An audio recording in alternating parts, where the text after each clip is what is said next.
Olá a todos e todas, tudo bom? Espero que estejam curtindo o evento. Meu nome é Vinícius Soares Alves Mendes e hoje conversaremos sobre a construção e validação do inventário de habilidades sociossexuais. Projeto esse desenvolvido em meu mestrado junto à doutora Adriana Benevides Soares e ao doutor José Augusto do Evangelho Hernandes. Bom, primeiramente, introduzindo vocês ao tema, vale ressaltar que o tema do sexo casual é ainda pouco explorado pela literatura científica, embora tenha grande importância, sobretudo uma vez que existem pessoas envolvidas nesses contextos e que estão em riscos sexuais, como infecções sexualmente transmissíveis, abuso e assédio. Todavia, esses riscos podem ser menores em pessoas que têm um repertório mais elaborado de habilidades sociais, podendo ser beneficiados de mais qualidade em sua saúde sexual. Os achados científicos não trazem até então um instrumento de medida que identifique o quão competente uma pessoa é para o contexto do sexo casual. E aí, nesse sentido, vale trabalhar com vocês o que é sexo casual. Primeiramente, vale ressaltar que existem três maneiras de ser sexos casuais mais comumente encontrados na literatura científica. O primeiro é o sexo sem compromisso, que é toda e qualquer relação sexual em que a pessoa geralmente não tem muito conhecimento sobre o outro, em que geralmente ocorre de maneira mais casual possível, em festas, em bares, em que as pessoas se encontram e tem um flerte que levam a sexo casual sem muito conhecimento entre as pessoas envolvidas. Uma segunda categoria seria a amizade colorida, que geralmente ocorre entre amigos que começam a ter relações sexuais casuais ou então pessoas que, pelas relações sexuais casuais, se tornam amigas. E o convite para o sexo casual, que é aquele convite através de ligações telefônicas ou mensagens em que propõe uma atividade sexual casual ali naquele momento. Entendendo por habilidades sociais, entendemos as relações funcionais nas interações, que contribuem para a competência social e sendo um conjunto de comportamentos necessários para o sucesso nas interações entre indivíduos. Melhoram o nível relacional e promovem a competência social, essa que, por sua vez, é compreendida como um atributo avaliativo acerca do comportamento ou conjunto comportamental de sucesso em uma abordagem social. Homens e mulheres são entendidos e ensinados de maneiras diferentes em nossa sociedade sobre o que é a sua sexualidade. Os homens, por conta dessas consequências, têm uma tendência a ter mais amizades coloridas em seu passado, maior frequência do desejo sexual e uma tendência a querer que a relação permaneça casual. Ou seja, isso tudo porque ela foi incentivada ao sexo desde sempre, desde pequenininho ali. As mulheres, elas têm uma aderência ao sexo casual motivado pela busca por envolvimento emocional, tendendo a querer que a relação se torne uma relação romântica completa ou em uma amizade básica. Isso ocorre muito por uma tendência que existe na nossa sociedade de desencorajar a mulher ao sexo. E qual é a consequência desse duplo padrão sexual? A consequência é, isso vai impactar diretamente como essas pessoas vão entender o que é a comunicação sexual, vai impactar as suas satisfações sexuais e a proteção à saúde sexual. Bom, falamos mais cedo que outros instrumentos não mensuram a relação entre habilidades sociais e sexo casual. Existem até alguns instrumentos que de alguma forma abraçam o tema, como a escala de estágio para o uso de preservativo a nova escala de satisfação sexual, a Sexual Assertiveness Scale, o Hookup Motive Questionnaire e a escala de atitudes sexuais de Hendrick e Hendrick. Contudo, não se relacionam a habilidades sociais e abordam o sexo casual na mesma escala, apenas atribuem alguns elementos do que a gente está falando até agora. E dessa forma, o objetivo desse estudo foi construir e buscar evidências de validade para uma medida de habilidades sociais relativas ao sexo casual.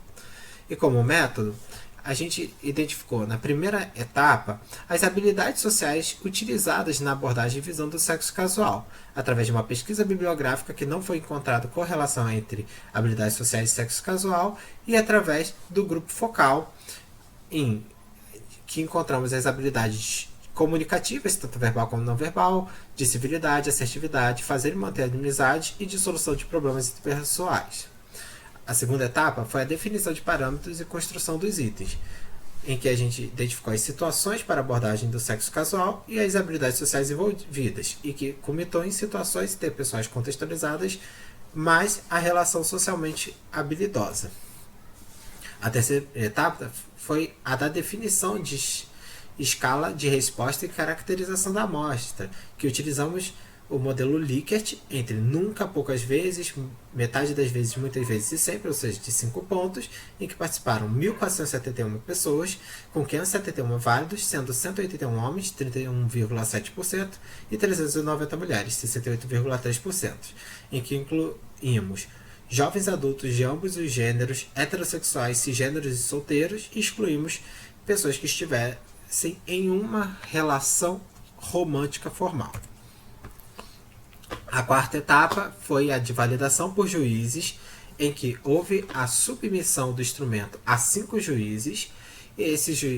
Foi gerado o coeficiente de validade de conteúdo em clareza de linguagem de 85%, pertinência prática de 95% e relevância teórica de 93,33%, e o coeficiente de concordância de capa de Cohen, indicado capa de 81,04% de concordância para a dimensão de permanência.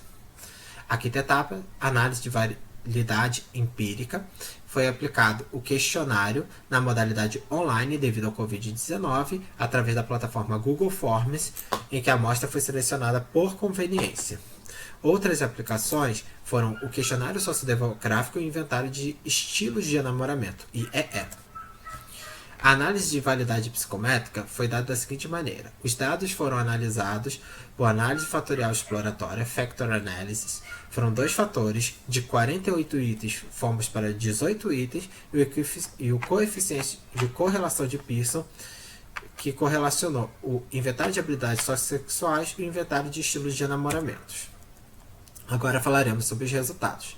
O fator 1, habilidades sociossexuais diretas, a gente teve expressar com clareza os desejos, foi verbal, habilidades sociais de assertividade, habilidades sociais de comunicação, tanto verbal como não verbal, habilidades sociais de manejo de conflitos e resolver problemas interpessoais e habilidades sociais de expressar afeto, intimidade, namoro e sexo.